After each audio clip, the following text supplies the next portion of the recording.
1971 সালের 14ই ডিসেম্বর বাঙালি জাতির জন্য এক কাল রাত হিসেবে পরিগণিত। কি হয়েছিল এই রাত্রে? এই রাতটি ছিল বাঙালি জাতির মেধাশূন্য করার এক নীল নকশা।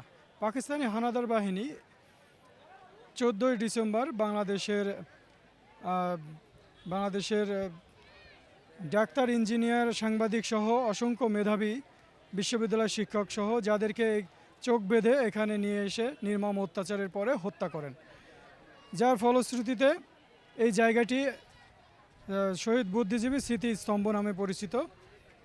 বর্তমানে আমরা দেখতে পাচ্ছি যে এখানে এটি একটি বিনোদন কেন্দ্র হিসেবে পরিগণিত হয়েছে, কিন্তু এটা যে একটি স্মৃতিস্তম্ভ, এটা একটি বাঙালি জাতির মূল্যবান ইতিহাস ধারণ করে, তার জন্য নেই কোনো জাদুঘর, নেই কোনো নিরাপত্তা ব্যবস্থা। স্থানীয় লোকজনের দাবি খুব দ্রুত এটির ইতিহাস সম্বলিত একটি জাদুঘর নির্মিত হোক, যাতে আমাদের ভবিষ্যৎ প্রজন্ম এটিকে খুব সুন্দরভাবে জানতে পারে এবং ধারণ করতে পারে। Humayun Kabir, master media television, রায়ের বাজার, ঢাকা।